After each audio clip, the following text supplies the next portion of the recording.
প্রিয় শিক্ষার্থী বন্ধুরা, আমি আশা করি তোমরা বাড়িতে আছো, সুস্থ আছো এবং ভালো আছো। আজকের এই অনলাইন ক্লাসে সবাইকে স্বাগতম। আমি বিপ্লব মণ্ডল, সহকারী শিক্ষক, শিরোমণি মাধ্যমিক বিদ্যালয়।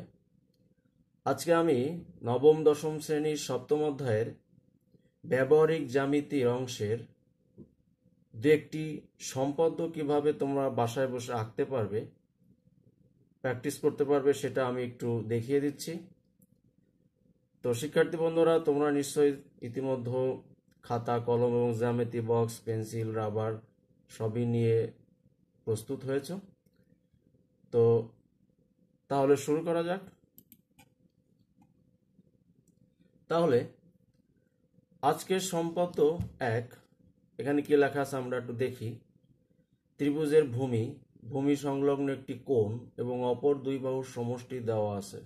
ত্রিভুজটি আঁকতে হবে, অর্থাৎ একটি ত্রিভুজের ভূমি, একটি কোণ এবং অপর দুই বাহুর সমষ্টি দেওয়া আছে। তাহলে আমরা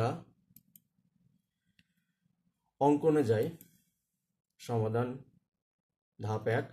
মনে করি কোন ত্রিভুজের ভূমি এ, অর্থাৎ তোমরা স্কেল এবং পেন্সিল দিয়ে খুব সহজেই একটি ত্রিভুজের ভূমি এ নিতে পারবে। এখানে নির্দিষ্ট করে বলা হয়নি যে আসলে দৈর্ঘ্য কতটুকু হবে, যেহেতু কিছুই বলা হয়নি, সুতরাং তোমরা তোমাদের ইচ্ছা মতো নিতে পারো।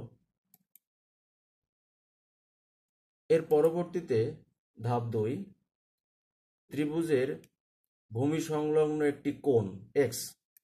কোণটি কিভাবে নিতে হবে তোমরা একটু লক্ষ্য করো। আমরা সবাই নিশ্চয়ই এভাবে কোণ নিতে পারি। কোণের পরিমাপ কত ডিগ্রি নিতে হবে সেটা যেহেতু বলা হয়নি, সুতরাং তোমরা তোমাদের ইচ্ছে মতো এটা নিতে পারো, 45 ডিগ্রি বা 60 ডিগ্রি, যেটা মন চায় আর কি। এবং আরেকটি জিনিস, সেটা হলো দুই বাহুর সমষ্টি, যেটার নাম দিচ্ছি আমরা এস। এই দুই বাহুর সমষ্টি আমরা একটি স্কেল এবং পেন্সিল দিয়ে নিতে পারি। মোটামুটি যেহেতু এটি দুই বাহুর সমষ্টি, সুতরাং একটু বড়ই হবে, একটু বড় নিতে হবে। এরপরে আমরা তাহলে অঙ্কনে চলে আসি।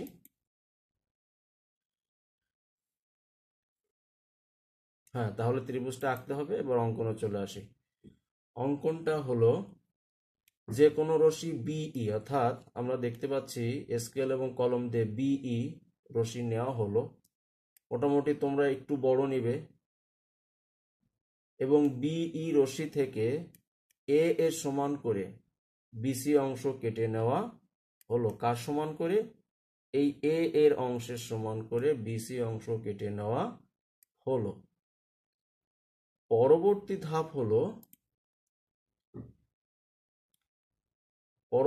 ধাপ হলো বি বিন্দুতে, অর্থাৎ এই বিন্দুতে কোণ এক্স এর সমান করে কোণ আঁকতে হবে। অর্থাৎ এই কোণ এক্স এর সমান করে আমাদের একটি কোণ আঁকতে হবে। কোন বিন্দুতে?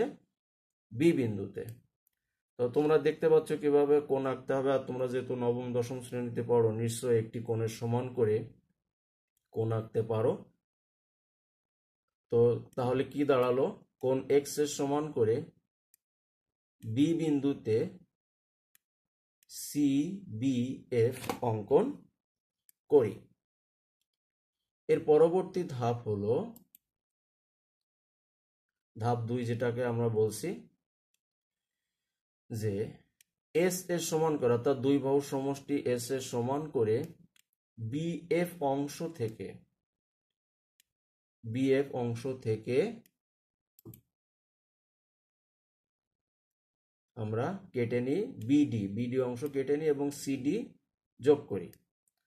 অর্থাৎ এইটুক হলো এস এর সমান, এই বিডি অংশ হলো এস এর সমান এবং সি এবং ডি আমরা স্কেল দিয়ে যোগ করি। তাহলে পরবর্তীতে আমরা যেটা করব সেটা হলো এই যে ডি বিন্দুতে একটি কোণ উৎপন্ন হলো, যেটার নাম আমরা বলতে পারি বিডিসি। অর্থাৎ এই সি বিন্দুতে কোণ বিডিসি এর সমান করে ডিসিজি অঙ্কন করি। অর্থাৎ এই কোণের সমান করে এখানে কোণ আঁকতে হবে। তোমরা নিশ্চয়ই দেখতে পেয়েছো কোণটি কিভাবে আঁকা হলো। তাহলে এই ডিসিজি কোণটি বিএফ কে একটা বিন্দুতে ছেদ করলো, এই যে একটা বিন্দুতে ছেদ করলো। এখন এই বিন্দুটার আমরা একটা নাম দিতে পারি, এটার নাম আমরা এ। তাহলে এ বি সি হলো আমাদের সেই উদ্দিষ্ট ত্রিভুজ, বা আমরা যে ত্রিভুজটা আঁকতে চাচ্ছিলাম সেই কাঙ্ক্ষিত ত্রিভুজ। তো প্রিয় শিক্ষার্থীরা, এবার আমরা মোটামুটি আশা করি তোমরা ভিডিওটি বারবার দেখে বুঝতে পারবে এবং প্র্যাকটিস করলে তোমরা এটা আয়ত্ত করতে পারবে। এবার আমরা সম্পাদ্য 2-তে যদি যাই তাহলে দেখি কিভাবে। এখানে কি আছে, কোনো ত্রিভুজের ভূমি সংলগ্ন একটি সূক্ষ্মকোণ এবং অপর দুই বাহুর অন্তর দেওয়া আছে, ত্রিভুজটি আঁকতে হবে। সম্পাদ্য 1-এ ছিল এখানে সমষ্টি, অর্থাৎ দুই বাহুর সমষ্টি দেওয়া ছিল, আর উপপাদ্য 2-এর ব্যবধানটা হলো এখানে অন্তর দেওয়া আছে, আমাদের ত্রিভুজটি আঁকতে হবে। তো প্রিয় শিক্ষার্থী বন্ধুরা, আমরা এটি কিভাবে আঁকতে পারি আমরা একটু যদি দেখি।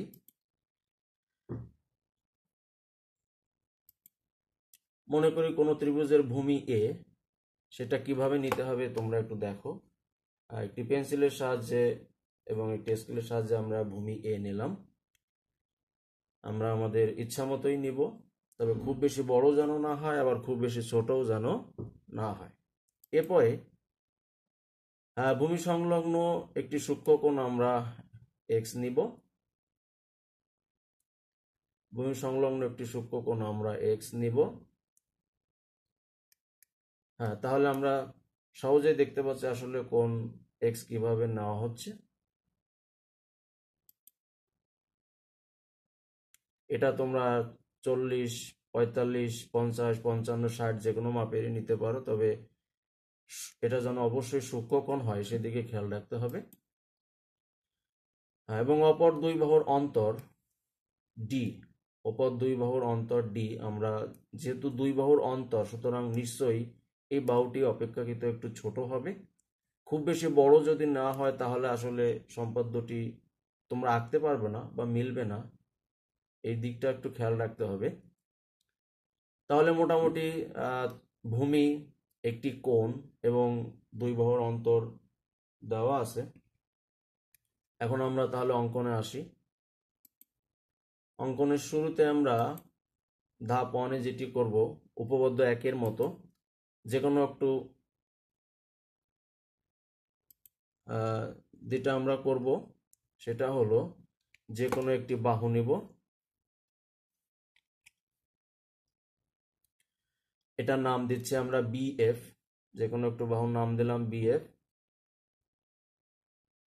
এখন এই বিএফ থেকে এ এর সমান করে বিসি অংশ কেটে নিই। তো সহজেই তোমরা এটি পারবে, কারণ সম্পাদ্য 1-এই তোমরা এটি করেছো। এরপরে কোণ এক্স এর সমান করে, অর্থাৎ এই কোণ এক্স এর সমান করে বি বিন্দুতে আমরা অপর একটি কোণ অঙ্কন করব। অবশ্যই সেটি এক্স এর সমান হতে হবে। আর একটি কোণের সমান করে আর অপর কোণ কিভাবে আঁকতে হয় তোমরা সেটি জানো, আর এখানেও আমি দেখিয়ে দিচ্ছি অবশ্য। তাহলে কি দাঁড়ালো, কোণ এক্স এর সমান করে বি বিন্দুতে এফ বি ই কোণ অঙ্কন করি। এরপর আমরা যে কাজটি করব, এবার ডি এর সমান ব্যাসার্ধ নিয়ে বিএফ থেকে, অর্থাৎ এই বিএফ থেকে বিডি অংশটা কেটে নিয়ে এটা কার সমান করে, এই ডি এর সমান করে। তাহলে পরবর্তী যেটা হলো সিডি আমরা স্কেল দিয়ে যোগ করি। তাহলে সিডিটা আমরা কি করব, সিডি বিন্দু স্কেল দিয়ে যোগ করব। এখন আমরা ধাপ 4-এ চলে যাই।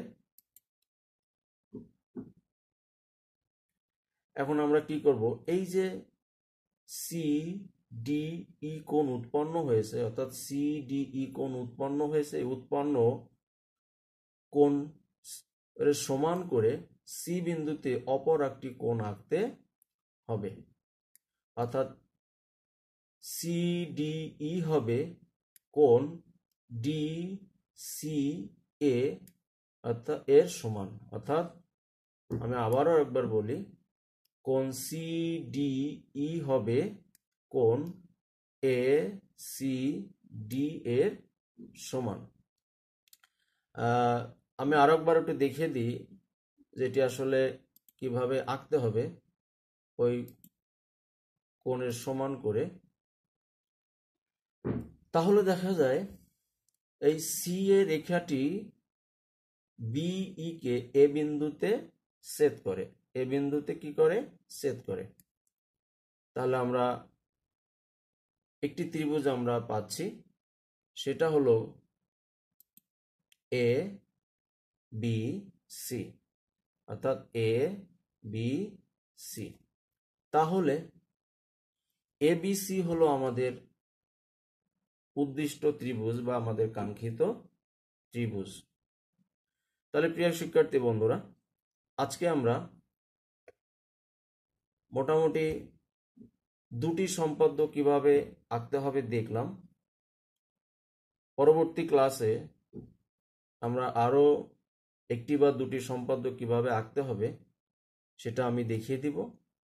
তোমরা এই দুটো সম্পাদ্য বাড়িতে অবশ্যই প্র্যাকটিস করবে,